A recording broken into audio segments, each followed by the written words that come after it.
Oops, my battery just died. Okay, so here we go. So that's how they, yeah, I guess, so they weren't really clear though on who the Anunnaki were. They did say that there are evil aliens though. I'm drinking the sweat that's dripping off of my leg. Tastes acidy. Anyways,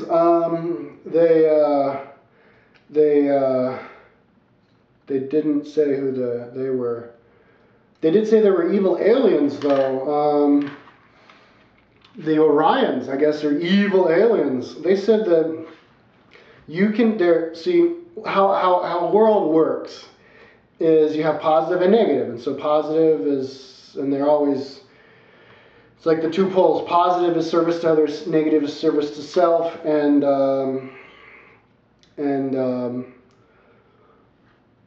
so fourth dimension is kind of like the next dimension, the next area. So like, I guess the way we look at it now is when a society gets to a next level of technology, when you can connect and with each other technologically through, the internet and stuff, and everybody can communicate with each other. You gain a new level of knowledge, and you communicate with each other, and you start to develop ideas about stuff. And so you want to, and that's what you want to do. You want people in order to grow, you have to have people develop ideas about stuff and opinions about stuff. And it's not, and that supersedes what the opinion is. It's better to have it's better to be service to self than to not be service to anybody. So it would be better to be a selfish person who only looks after yourself, cares about yourself and people like you, and downtrods everybody else, than to be a mindless automaton who just doesn't have an opinion about anything. Because you have to, it's kind of like animals became intelligent when they had to start thinking in order to catch their prey. Like cats didn't become intelligent until they had to start plotting to kill the goats and stuff, and that's why carnivores are more intelligent than omnivores or whatever, or herbivores. So, but obviously it's better to be service to other than service to self. But I guess when you get into this next level of technology, you're in the fourth dimension.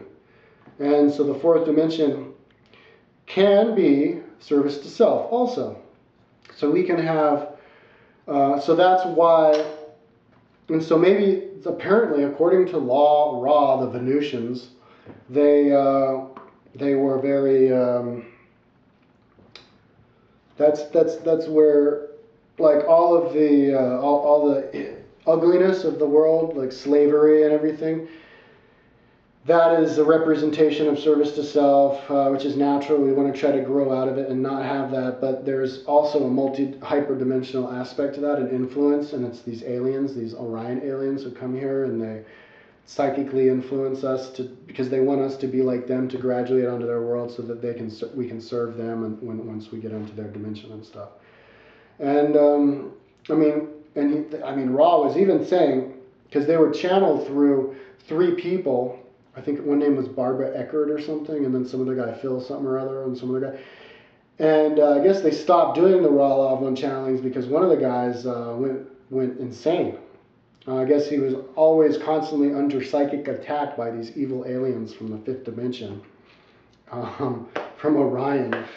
And they eventually got to him and made him stop wanting to eat, and he lost a third of his weight. And eventually when they went to get him, brought the cops to commit him, in order to save his life, he went and blew his brains out and stuff. So I guess like if you start and David Wilcock was kind of talking about this, like when you start talking about getting your soul out there and talking about educating people and stuff, then you're going to get attacked. But anyway, that's what they said. So it was kind of interesting. So yeah, you can have like service to self, aliens, in the fourth dimension, also the fifth dimension, all the way up halfway through the sixth dimension. So you can have people who can fly across the galaxy and have all kinds of technological power, and can even create human beings on this earth that look like humans and you can't tell the difference, but they're evil aliens who just materialize their bodies, and that's what the Men in Black are. So anyways, that's what Ross said. And he even said that, so then they talked about, like, they asked some questions like, well, Dwight Eisenhower, did he meet with aliens? And apparently Dwight Eisenhower did meet with aliens. They were the good aliens, the Venusians. I guess the Venusians, they claim to be like the ones who look over us, look after us, because they're from our solar system. And it was humans that they created, I guess it was them, in our likeness, but they just materialized. They were thought forms indistinguishable from third density, third dimension. And so they were like, Dwight, and I guess Dwight Eisenhower was a really good person, so they said, you know, what are you going to do about this disclosure thing? He said, okay, well, let's not do anything. People aren't ready for it. And so they said, okay, we won't do anything. And then ever since then, I guess some other things have started happening. Maybe people started to cover up and stuff, but I don't know. So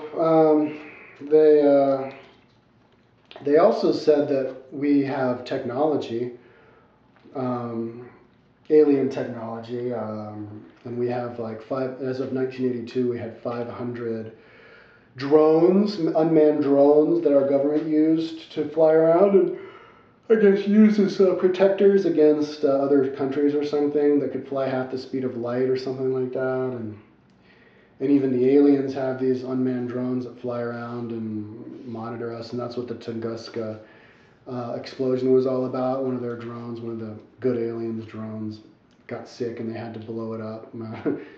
But they said that they evolved out of third dimension. So I guess Venus used to be like the Earth 2.7 billion years ago. Long time ago they graduated. But they had a harder life than us. I guess maybe because they were closer to the sun. Their planet was a lot harder and it wasn't as beautiful as our planet. So only 36 million people lived on their whole planet. And out of those 36 million people, only 6 million people actually were able to graduate to the next dimension. And I guess 30 million others had to reincarnate into another third dimensional planet when that planet became a hyperdimension. So I guess when planets graduate to higher dimensions, different planets do it at different stages, even though they're in the same solar system.